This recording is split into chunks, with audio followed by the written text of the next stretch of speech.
Well, hello, folks out there in YouTube land. Got a big show lined up for you. Let's get right on into this thing.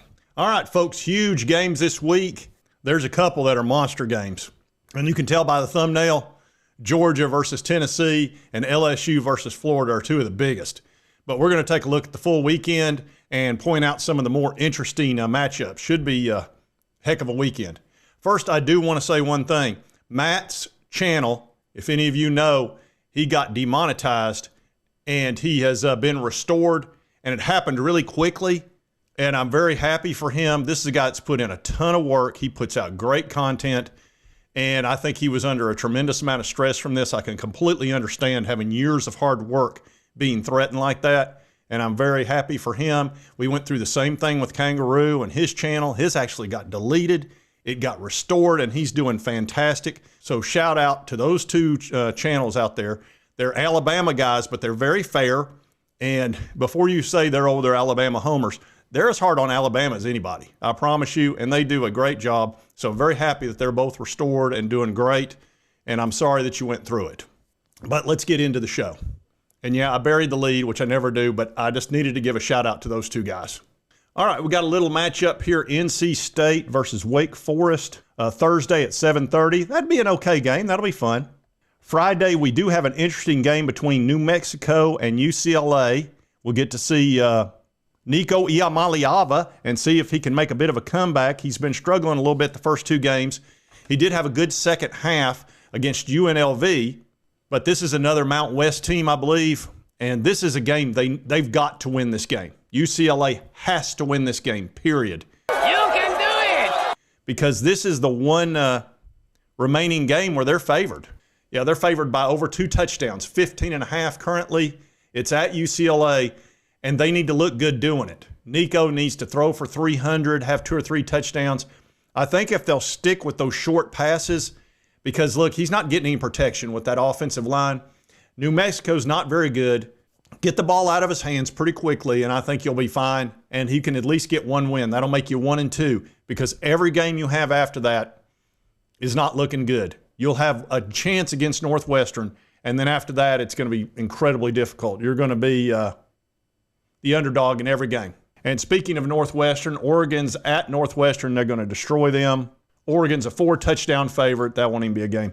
Clemson at Georgia Tech. Now, Haynes King has been injured, but it appears he's going to be able to play in the game. Now, I think he's probable, but it's not. We won't know for sure till Thursday. If Georgia Tech has Haynes King, I expect that to be a darn good ball game between Clemson and them. Clemson's been struggling. I think they had a bit of a hangover against Troy, who is a much better team than people understand. Clemson's favored by 3.5, which tells you this should be a heck of a ball game. Haynes King is difficult. If he's able to go and he's 100%, we'll see. But I'm looking forward to watching that game. And that's at noon Saturday. All right, Wisconsin at Alabama. That's going to be big noon kickoff. Alabama is favored by 3 touchdowns. It's at Alabama. They are in a very bad mood. You know they lost that game terribly to FSU. Their fan base just absolutely crushed them. They went and beat up on Louisiana Institute of the Uncoordinated and beat them by 70. And I think they're going to whoop up on Wisconsin too. They're still hurting from that game and look, they got trashed over losing that FSU game. So I think you're going to see them let the hate out. Let the hate flow through you. Yeah, it's going to flow through them. The big game is Georgia. They got to go to Georgia next week. That's when we'll know what kind of Alabama we're really dealing with. Wisconsin's, they're middle of the road, Big Ten team. They're not very good. Now, here's a game I need to bring up. Central Michigan at Michigan. It's got to be America's team. These two teams are very connected, as you know.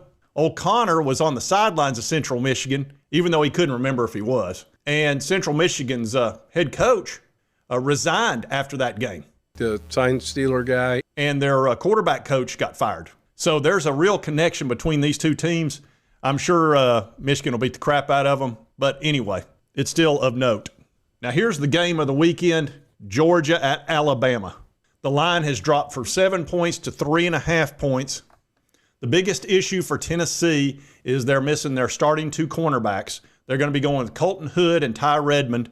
Ty Redmond was one of the highest rated cornerbacks by PFF. So he's really playing well as a true freshman, but they're missing Jermod McCoy and Ricky Gibson, something awful. So they'll probably try to pick on the cornerbacks. We're also missing a couple of guys on our defensive line. That's one of the reasons why we've been giving up some runs. So I'm surprised the line has dropped, but it's at Neyland at 3:30, and that place is going to be on fire, people. It's going to be crazy down there. If we had cowbells like Mississippi State, I don't even know if you could hold the game. It would be too loud. But anyway, that's just a huge ball game right there. Huge. Joey football against Gunner Stockton. And Georgia's not, look, I know Georgia's not been playing well the first two games, but look, that's Kirby. Kirby's not going to show anything in those first two scrimmages that he played, and he's resting his starters, so I wouldn't even take that into consideration. Kirby is very coy about stuff like that. It's a trap. USC versus Purdue. Purdue is terrible. I'm not even going to talk about that one. Interesting game, Pitt versus West Virginia. That's kind of a rivalry. A great game here now, USF versus Miami. That's now a monster game. Can USF beat 3 top 20 teams in a row? First Boise State, then Florida. If they beat Miami, Alex Golish, just go ahead and pack your bags and get ready to become the Florida head coach. If you pull this off, it's a done deal. Let's take a look and see what the point spread is on this one. Miami's favored by 16.5. Woo, that's higher than I expected. Here's another interesting game. Arkansas at Ole Miss. Mississippi's favored by 6.5.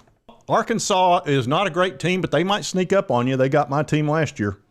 He beat Joe Lewis's ass. That's right, he did whoop your little ass.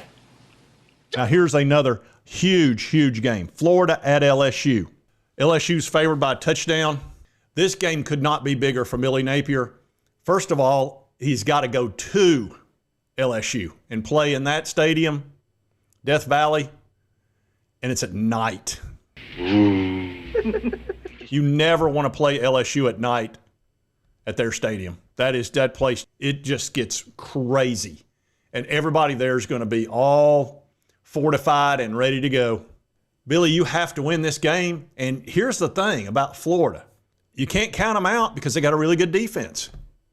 And you never know what DJ's going to do. He may dig deep and play a good game. I think LSU's going to win this game, and the Fire Billy Napier bus is going to start heading down the road because they've got to play Miami next. And then every game after that is just a nightmare for them. They've got 2 games that are winnable after that as far as they'll be favored, and that'll be Kentucky and Mississippi State. Other than that, they're not going to be favored in any other games. They have the toughest schedule in the country. All right, Texas A&M at Notre Dame. This is a super interesting ball game. Notre Dame needs this win because they've already got a loss. A&M is loaded with talent, but you just don't know it. They're such an 8-4 ball club. How dare you? Notre Dame is favored by 6.5. Since it's at Notre Dame, I think they'll win. But don't be shocked if A&M pulls an upset. Here's another fantastic game, and that's Vanderbilt at South Carolina. This is a huge ball game. Lenoris Sellers versus Diego Pavia. Jackpot's going to be probably live streaming, and you know he's going to be fired up for this ball game. Oh, this is going to get damn ugly right here. This might be really interesting. South Carolina's favored by 5.5. Diego's made Vanderbilt. They were the biggest story last year. When they beat Auburn and Alabama, it shocked the world. Can they beat Lenoris? That Williams-Brice, Kelly Clarkson Stadium that they've got over there. No, Kelly Clarkson! I don't know, they need a few more names attached to it. That's a tough place to play. They've got that crap they do. It's as bad as the cowbell. That'll be a fun ball game. And that's just a breakdown of all the big games this weekend. I'm really looking forward to it. Now, next weekend, once you get into week 4, you're going to have a slew of interconference games, which will make it way better. We're still in that early stages where a lot of teams are playing cupcakes, but it's getting ready to be really full-blown college football season. And we have some great games this weekend. And like I say, last weekend I thought was going to stink, and it was fantastic. I mean, there were some wild games. So don't be surprised if this isn't a terrific weekend too. Never underestimate college football. It always surprises you. And if you like this content, be sure to hit that thumbs up button. Lets me know to continue to cover all this college football news. If you've not subscribed, boom, boom, boom. Hit that button right there. It won't cost you a dime. Help you get my videos. And right over here is the most recent video that YouTube believes that you'll like.